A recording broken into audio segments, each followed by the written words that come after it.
Howard S. Young. I'm a retiree of Eastman Kodak Company. I worked my working life for Eastman, Tennessee Eastman first, Eastman and Kingsport later, Tennessee Eastman Corporation, then Tennessee Eastman Company, then a part of Eastman Chemical Company, and finally retired from Eastman Chemical Company, or the Eastman Chemical Division, I should say, of Eastman Kodak. I never worked for Eastman Chemical Company. That happened after I left in 1989. Now, I went to school in Birmingham, Alabama. I started school in the senior second grade. My father was a physician. He was older than the average dad. He wanted me to finish school early because he wasn't sure he'd be alive when I got through school. So school teachers couldn't always pay their bills in those days. And he had one of the school teachers who couldn't pay her medical bills teach me to read and write. So I was not required to attend the first grade or the first half of the second grade. And I skipped to the senior third, and then the senior fourth, and then the senior fifth, and left grammar school, 12th. Most children were considerably older. They were 8 years old. They were 14. And I was 10. I entered high school when I was 10. I finished high school when I was 14 at Woodlawn High School in Birmingham, still there. I started Birmingham Southern College in 1939. I had been persuaded by my father that everything I had ever touched or smelled or eaten was a chemical. No exceptions. I was fascinated by the difference of two seeds. One will germinate in 7 days, one will germinate in 14 days. My father had shown me this, and I was very curious why. And of course the difference is in their chemistry. I was also fascinated by, once I got into college, by a curve that I saw in my college freshman chemistry book called the packing fraction curve, which shows that a proton weighs more in a hydrogen atom or a uranium atom than it does in iron or cobalt or strontium. Why? The book didn't make that clear. Nobody really knew much about why. But by that time, Einstein's famous equation had come out, E equal mc squared. I'm sure both you young men have heard about that. Now, what does it mean? It says that if that mass disappears, the proton weighs less in the elements in the middle of the periodic table. Some energy has come out, and that's a lot of the story I'm going to talk about today. Well, I was fascinated with that famous curve, the curve of binding energy, or the packing fraction curve, how tightly these things pack and lose mass and give off energy as the elements are made in the stars, which we thought happened then, but we weren't very sure. Finished college, I was still 17. Went to Brown University.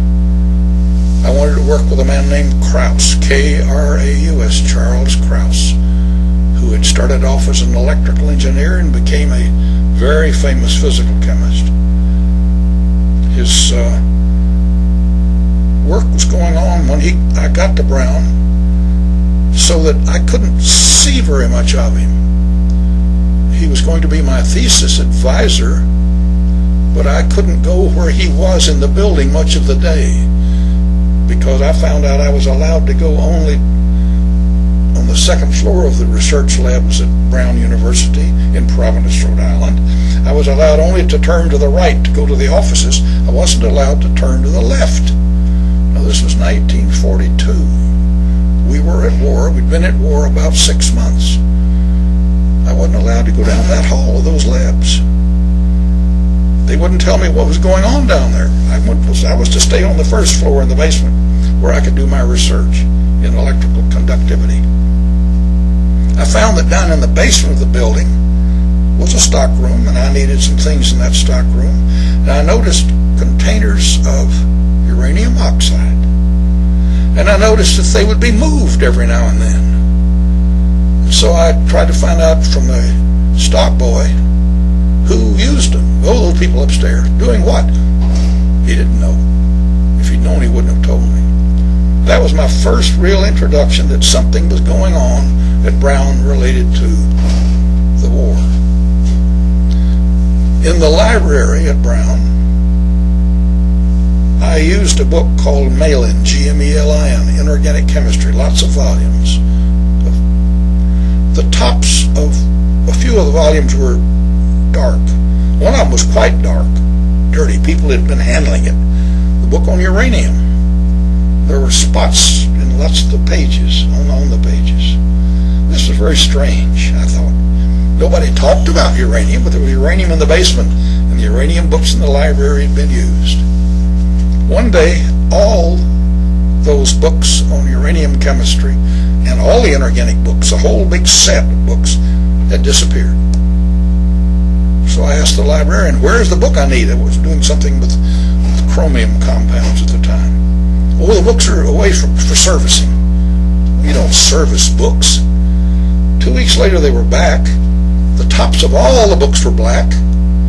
There were ink spots throughout the entire set of very expensive volumes. And now you couldn't walk up and tell anybody had been using the uranium book. So I reasoned that somebody had very clumsily been trying to hide the fact that Brown was doing work on uranium chemistry. All of a sudden, at the end of 1943, I'd been there a year and a half, the school announced that there would be no further training in chemistry during the war. There were 6 of us who were graduate students in chemistry. We have no work. We have no more income. We were teaching assistants. Well, what did they have to offer for suggestions? Well, you could join the Army, go to the Navy. I wasn't even draft age when I started Brown. Or you could go to Dog Patch. Well, where's Dog Patch? Wouldn't tell us. Well, I thought it over for a day or so, and so I asked the secretary of the department. Dr. Krause goes somewhere carrying 2 huge suitcases. Where does he go? He goes to Dog Patch. Where's Dog Patch? I don't know. He doesn't let me buy his tickets to Dog Patch. Well, we all agreed to go to Dog Patch because it was obviously important to Krause. Still didn't know where we were going. And at the end of 1943, 6 of us left Providence with a big envelope, sealed, got on a train, headed toward New York. We were told we were not to open that envelope until the train pulled out of the station. We hoped it would have tickets down to Yale. And that's where Dog Patch was. Tickets were to New York City. With another letter inside that envelope and another envelope.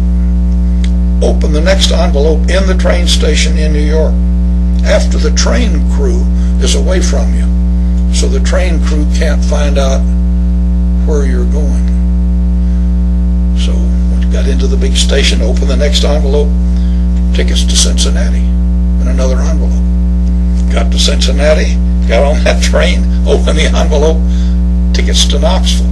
Open the next envelope only in Knoxville, away from the train station. So we did. And we were told to report to Mr. Ed Gift, whom you know, Mr. Oak sitting here with us, at the offices of Tennessee Eastman Corporation in those days on Gay Street in Knoxville. So we did.